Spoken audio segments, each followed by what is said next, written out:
Դամասկոսի Քափշարի թաղում վրեժը իր տունը, զավակներին ու հայկական եկեղեցին է պաշտպանում Կալաշնիկովը ձեռքին, ուրիշ ելք չկա։ Դուբրոցին համար, երեցին համար, իմ դունս զավակս ասում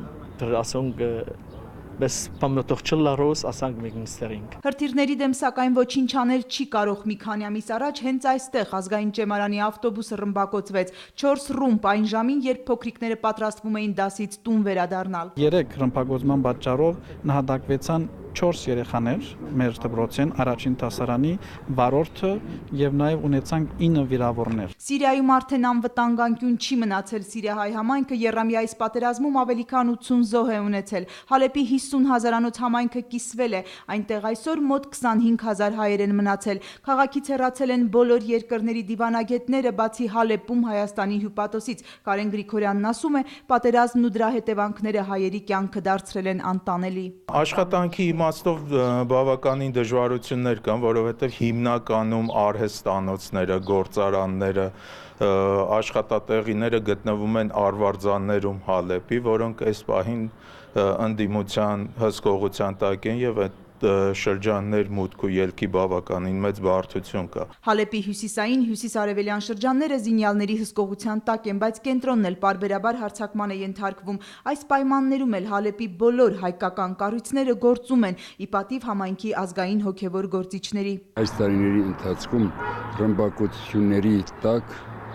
երեխաները գնում են դպրոցներ, եկեղեցիներում հնչում են զանգերը, եկեղեցիներում աղոթք է տեղի ունենում, կյանքը շարունակում է։ Դեսպան Փոլադյանն էլ Դամասկոսում մնացած մի քանի դեսպաններից է։ Սիրիայում ավելի քան 40 դեսպանատներ փակվեցին։ Հայաստանի դեսպանությունը մնում, գործում ու համայնքի թիկունքին է, բայց ձգձգվող անորոշությունը դեսպան Փոլադյանի տագնապները խորացնում է։ Հալեպը, որ միշտ համարվել է հայկական սփյուռքի մայրաքաղաքը, միթե պիտի կորցնենք։ Պիտի հուսալ, որովհետև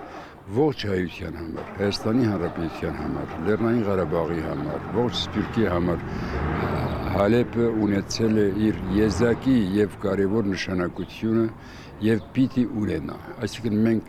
բոլորս մեր ջանքերը պիտի միաձուլենք, որ կարողանանք հալեպահայության վերքին դարման անել։ Համայնքն այսօր էլ ոտքի վրա է, երբեմնի հարուստ ժառանգության հաշվին մի ճեմարանի շենքը ռմբահարվում է, անմիջապես տեղափոխվում են այլ համեմատաբար ապահով շենք, որ էլի հայերինն է։ Համատարած գործազրկության պայմաններում միջոցները սակայն չեն համալրվում եւ համայնքն այսօր հայացքն ուղղել է դեպի Հայաստանի Հանրապետություն։ Հարցեր կան, որոնք գլուծվին քաղաքական կեցվածքով, հարցեր կան, որոնք գլուծվին քաղաքական բարձր մագարտակ եւ հարցեր կան, որոնք գլուծվին միայն նյութական օգնությամբ։ Ինքնին պետք է ասել, որ Սուրյո ժողովուրդը թեր այդ ուժը եւ ուժականությունը ունի գազམ་ագերբելու իր կյանքը, իր առօրյան մարդասիրական օգնությամբ, մշակութային առումով եւ այդ ուրեմն օգնությունը եւ այդ առօրյա այդ կյանքը գերդելու դժվարության մեջ անշուշտ նաեւ նյութական գարիքի պետք ունի։ Բահելու ագումբը, բահելու հայկական կառույցները, բահելու հայկական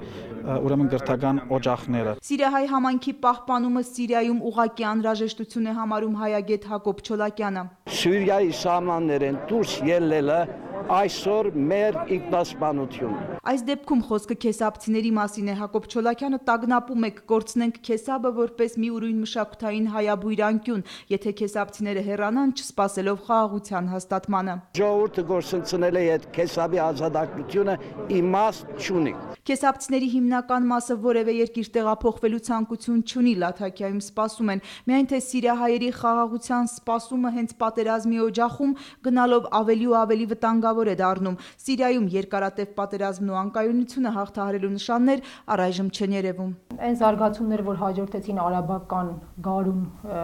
կոչվածին, թույլ են տալիս եզրակացնել, որ Մերձավոր Արևելքում մեր համայնքները այլևս հեռանկար չունեն։ Այն ամենն, ինչ կատարվում է Մերձավոր Արևելքում, կրոնական մոլեռանդության աճը, քրիստոնյա փոքրամասնությունների համար երկարատև խնդիրներ է ստեղծում։ Արաբագետ Արաքս Փաշյանը վստահ է, հայ համայնքը եթե արմատախիլ էլ չլինի, միևնույնն է որակ կկորցնի։ Հումանիտար ճգնաժամի մեջ գտնվող Սիրիայում տնտեսական խնդիրներից մինչև կրթական հարցեր են առաջ գալու, հիմնականն իհարկե անվտանգությունն է։ Այդ մարդիկ ունեն ոչ միայն հիմա կենսական անհրաժեշտության ապրանքների խնդիր, որը էլի մի կերպ հնարավոր է լուծել, այլև ուղղակի անվտանգության եւ որևէ ուժային կենտրոն չի կարող երաշխավորել որևէ մեկի անվտանգությունը այսօր Սիրիայում։ Հատկապես հիմա, երբ Քեսաբի դեպքերին թուրքական միջամտությունն ակնհայտ է, հայ համայնքի չեզոքությունը խարխլվել է եւ այնքան դժվար է շահարկումների զոհ չդառնալ հայտնի ու անհայտ ուժերի միջև։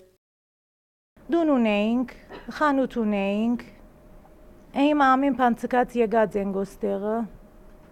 վարձով ենք, 80 գուդանք, դունա, է շատ դժվար։ Տիկին Պայծիկն ընտանիքով մի քանի ամիս առաջ են Հայաստան եկել դստեր հաշմանդամ որդու մայրիկի հետ։ Դեռ Հալեպի փողով են ապրում, մի քիչ էլ աջակցություն ստանում սիրիահայերի խնդիրները համակարգող Երևանյան կենտրոնից։ Սիրիական պատերազմից հետո Հայաստանում ավելի քան 10,000 սիրիահայեր հաստատվեցին։ Մի շարք հարցեր լուծվեցին, բայց հիմնական երկուսը մնում են։ Աշխատանքի եւ բնակարանի հարցերն են, միշտ այս ուղղությամբ կարտահայտվենք։ Մյուս հարցերը համարյա լուծված են, առողջապահական, ուսումնական, փաստաթղթային եւ այլն փորորը լուծված են։ Սիրիահայ շատ արհեստավորներ գործ են գտել, մի մասը սննդի կետեր բացել, կան մարզեր մեկնած բժիշկներ, ով փող ունի հաջողակ պատմությունը հետն է, բայց շատ են կարիքավորները։ Ցածր աշխատավարձն ու երևանյան գները Հայաստանում հաստատվելու նրանց երազանքը ջուրն են գցում։ Միշտ իրենց ենթագիտակցության մեջ կփախտատվին Սուրյո աշխատավարձերու հետ կամ աշխատանքային ժամերու հետ կապված։ Բնակարանի խնդիրն ավելի է բարդացնում վիճակը, վարձով որքան ապրեն։ Նոր Հալեպ թաղամասի ծրագիրն առայժմ առաջ չի գնում հենց այն պատճառով, որ կանխավճարը վճարած ընտանիքներ չկան, թեպետ 650 սիրիահայ հերթագրվել էր։ Ընտանիքները, որ իրենք պետք է որոշ գումար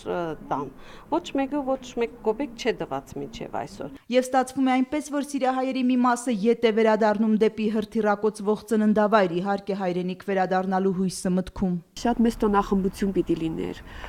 սակայն չկարողացանք իրագործել։ Քեսաբցի Հասմիկը մայրերի տոնը պետք է նշեր, օգնության խաչի մեղրի մասնաճյուղի մյուս անդամների հետ նվերներ էին պատրաստել կանանց ու տարեցներին։ Հեռացավ ռմբահարվող շրջանից թողնելով 2 երկհարկանի տներ։ Երևան հասավ 7-ամյա դստեր ու այս մի ճամպրուկի հետ։ Դե կփորձենք այստեղ հաստատվել։ Նայենք ինչպիսի գործ պիտի գտնենք, ինչպիսի աշխատանք պիտի գտնենք, ինչպես կարող ենք հարմարվել։ Տուն արդեն վարձել են, Հասմիկն ինքն էլ սկսել է գործ փնտրել, բարձրագույն կրթություն ունի։ Քեսաբի ողբերգությունից 16 օր է անցել, նրանք առայժմ առաջին ընտանիքն են, որ Հայաստան հասան։ Այստեղ ռումբեր չկան, բայց 7-ամյա Լուսին հանգիստ չէ։ Ընկերուհիները Լարան, Լորին ուր են, ետ Քեսաբ է ուզում։ Հետ նա։ Ինչու, Լուսի։ Որովհետև ամեն ինչս ընդեղ է։ Սուսան Բադալյան, Արտակ Ղևոնդյան, Էդգար Դավթյան, Առաջին ալիք, Դամասկոս, Երևան։